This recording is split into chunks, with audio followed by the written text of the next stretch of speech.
पर साहब आपकी तरफ आना चाह रही हूँ। अब खित्ते में अफगानिस्तान के हालात मुस्तहकम होने से पाकिस्तान को और चीन को क्या फ़वाइद हासिल हो सकते हैं, और क्या भारत और अमेरिका ये जो अमन है इसको कायम होने देगा भी?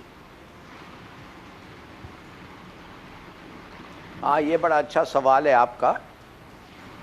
मेरे ख्याल में इंडिया तो बिल्कुल नहीं चाहेगा, मगर इंडिया इतना कर नहीं सकता है।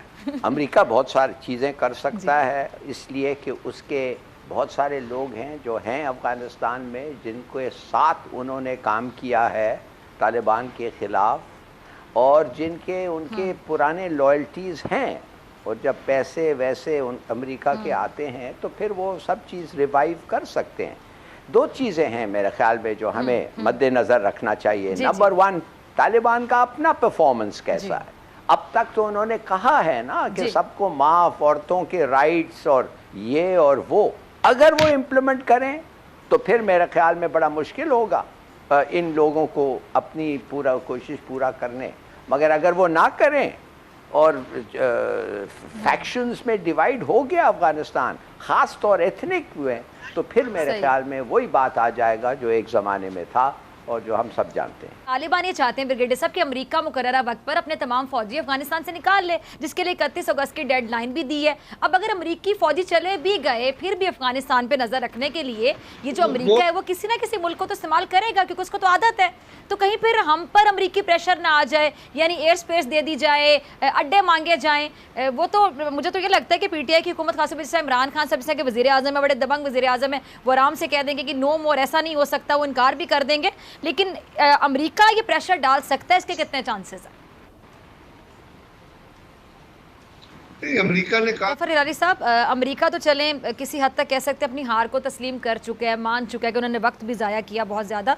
लेकिन भारत, आपको पता है, ढीठ है। भारत तो अपनी हार मानने को तैयार ही नहीं होता। अब DTP को भारत की जानिब से तो फंडिंग NDS के ज़रिए की जा रही थी, जो कि मुमकिन नहीं होगा।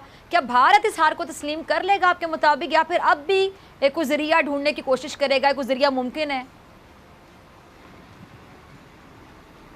ये सबको पता है कि सबसे बड़ा हार जो हुआ है अमेरिका के बाद, वो तो है भारत का।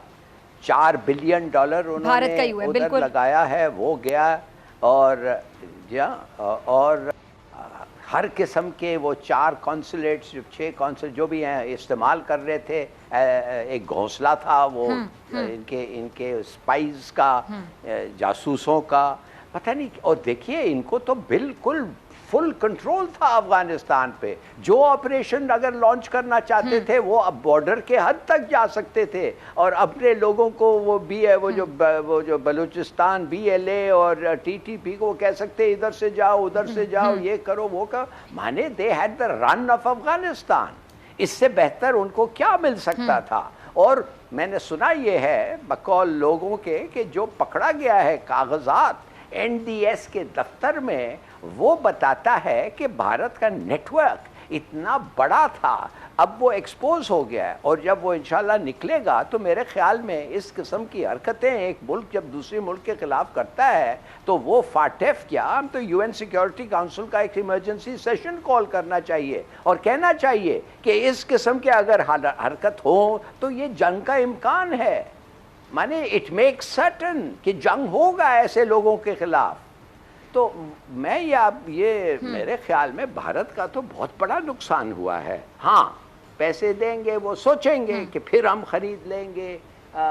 हमारे उनके भी अभी तक तो लोग हैं, ये दर्री के जो तो जफर साहब, नुकसान से या हार से इंसान सीखता है, इंसान कुछ ना कुछ सीखता है। क्या भारत सीखेगा इस नुकसान से, इस हार से?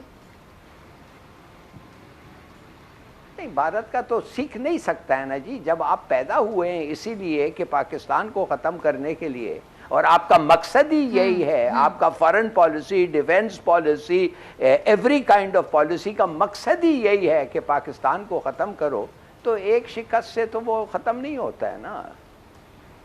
या वो रहेंगे या हम रहेंगे। ठीक है, ब्रिगेडियर गजनफर साहब, आपका लास्ट कॉमेंट। जी बिल्कुल, भारत बहुत ढीठ मुल्क है। वो ढीठ मुल्क के जब मैं कहता हूँ तो मैं उनकी लीडरशिप की तरफ इशारा करता हूँ। कामन आदमी तो वहाँ भी पाकिस्तान का है, लेकिन ये जो इंडोक्ट्रिनेटेड, ये जो दहशतगर्द किस्म के BJP के RSS के जो गमाश्ते हैं, जो गुंडे हैं, जो नुमाइंदे हैं, जैसे वो अपना NDS के जो वो अजीत कुमार डेविल टाइप आदमी जो है वो तो बाद में आएंगे। वो जैसे अमेरिका को अपनी शिकस्त पे कोई शर्मिंदगी नहीं हो रही, बल्कि वो कही जा रहा है कि हमने अहदाफ अचीव कर लिए, तो इसी तरह भारत भी है, उसको भी कोई शर्मिंदगी नहीं है। वो ढीठ मुल्क है, बेशरम लीडरशिप है वहाँ पर, तो वो कुछ और तरीका कार इख्तियार करने की कोशिश करेंगे। अब वो तालिबान को लूप में लेने की कोशिश करेंगे। और एक स्टेटमेंट आई थी तालिबान की लीडरशिप की तरफ से, अगर आपकी नज़र से गुजरी हो, कि जो इनकम्प्लीट माहिदे हैं वो भारत पूरे करे।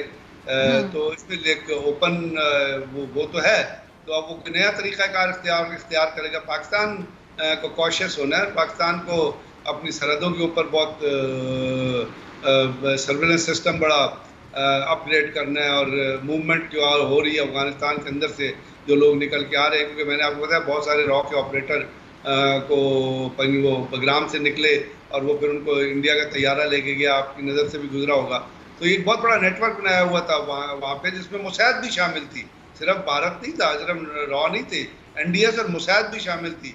और बाकायदा वहाँ पे उन्होंने एक इंडोक्ट्रिनेशन सेंटर बनाया हुआ था रफीकाबाद, एक जगह हबीबाबाद के इलाके में, जहाँ पे तालिबान ने हमला भी किया था बहुत अर्सा पहले और 6 यहूदी मारे थे। उस खबर को फिर इंटरनेशनल प्रेस ने दबा दिया।